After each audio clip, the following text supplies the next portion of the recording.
everybody, welcome to my channel. Today we're gonna talk about conspiracy theories. I'm Rita and today it's all about you.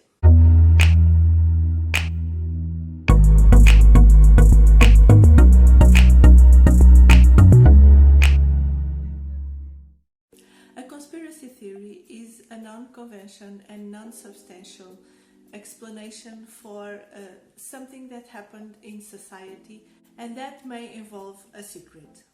It is not based on verified facts or in scientific proof. It is usually complex and involves negative beliefs. When someone tries to prove something against it, it defends herself as a lie, as a cover-up or a mischief behavior of the object of the conspiracy theory.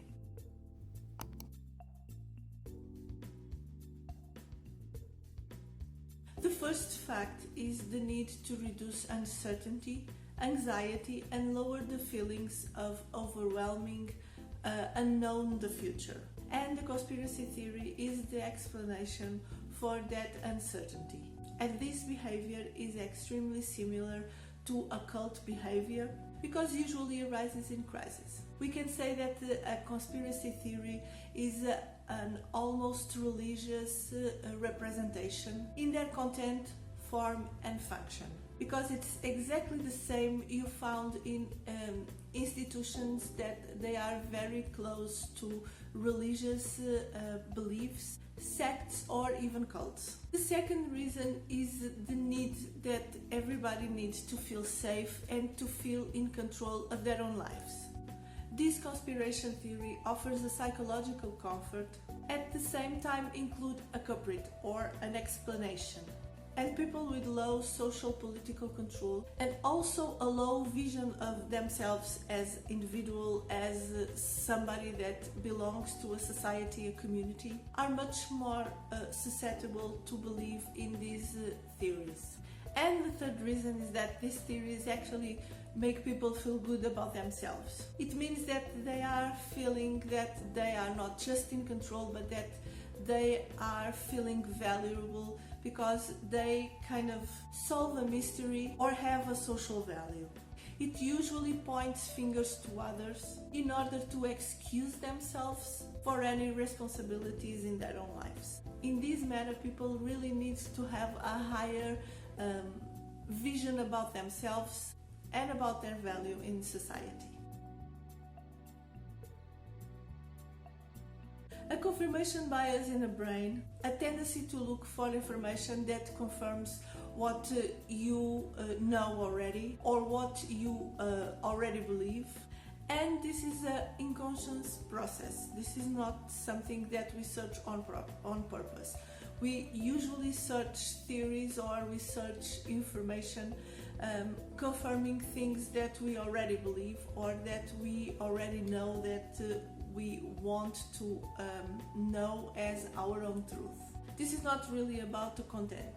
Conspiracy theories are not really about the sense that they make or how anybody thinks that that kind of content can have a truth in their own minds. What really counts is a predisposition that people have to believe in this kind of theories. And usually the act of belief in one conspiracy theory is the fuel to really believe in others, even they are opposite or totally impossible. But conspiracy theories can be developed due to some other processes in the brain or even issues, or if you want to call other kind of mental stress or mental disease like depression, anxiety, panic attacks, certain personality traits like the need of control and negative responses to high levels of stress, a high need of subjective certainty, low self-esteem and a high need of external validation. And all of this can really be an explanation of how our brain can really be attached about some kind of theories that if we try to analyze and to rationalize, they don't really make any kind of sense, and they cannot be even possible to happen. Another thing that it's important to understand is that some kind of these disorders, they really cause sleeping problems, and these sleeping issues, they may create a gap or a distorted reality, or help to create this distorted reality, because actually without the sleeping pattern that our body needs, our brain will be much more weak and susceptible to a distorted thinking process.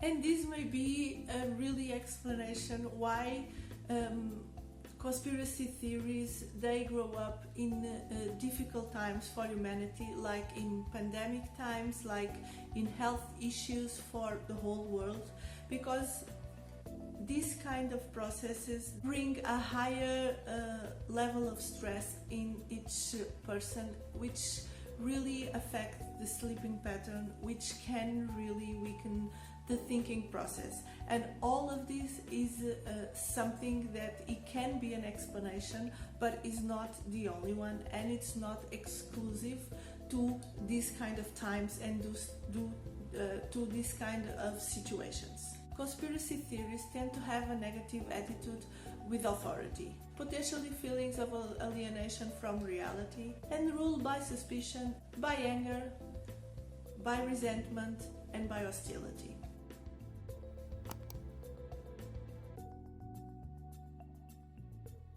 The consequences can be really negative, not just for an individual, but for a whole community or even for a whole society. Disconnection with laws and rules, and it can bring some dangers for the own person or even for the whole community. Because if we think about a pandemic scenario, a person that really believes in this kind of conspiracy theories, that really believe that the social distance is some kind of form of terrorism, and if he doesn't really practice this social distancing, it can really be dangerous for him and for the rest of the persons and the people that are surrounding him.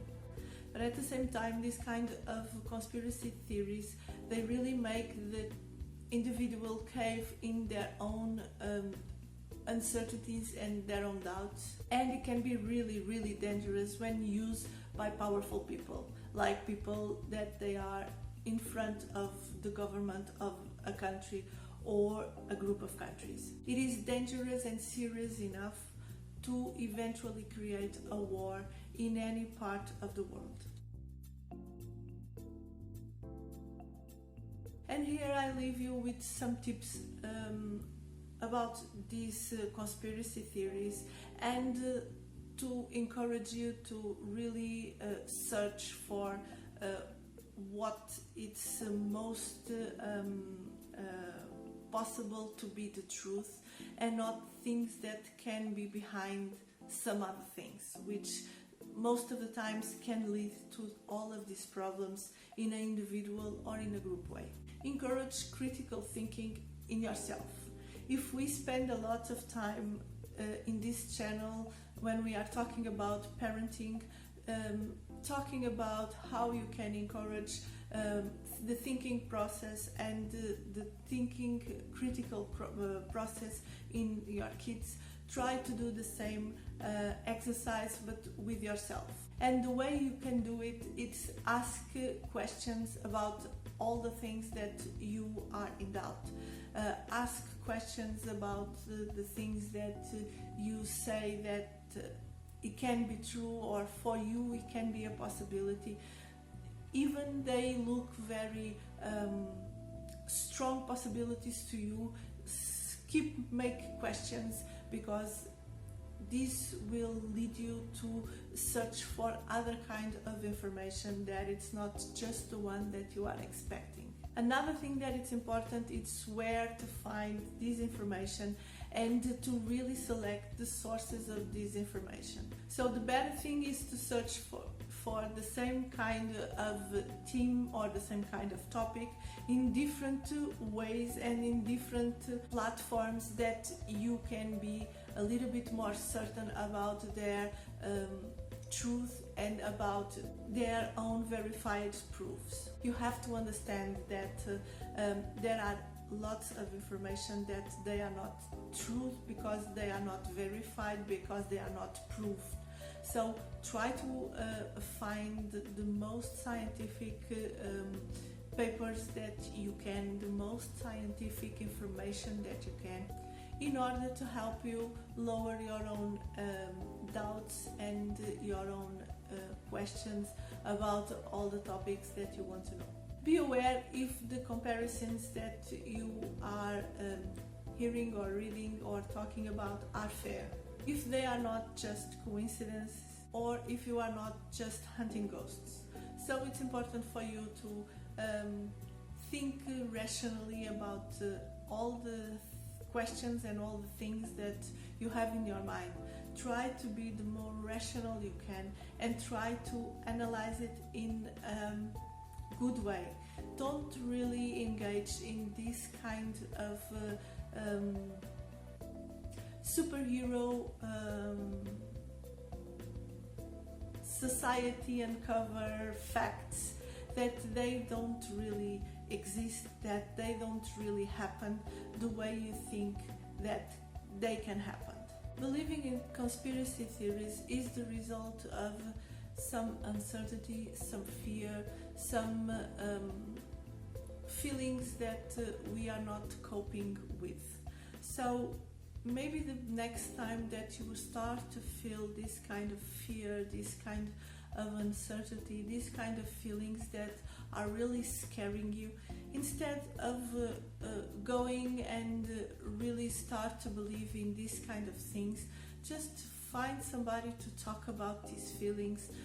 I'm not just talking about a professional person, but somebody that you trust, somebody that you think that he can really hear you, and try to talk about these things, or even try to write about it.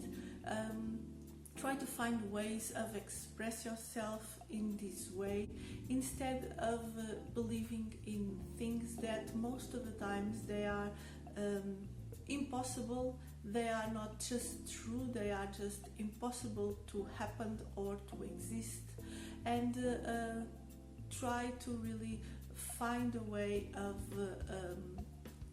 helping yourself, instead of being one more person to believe in these kind of theories that they don't really create peace, and they don't really give you tranquility that you need, but they will give you much more doubts and much more other feelings of fear and uncertainty.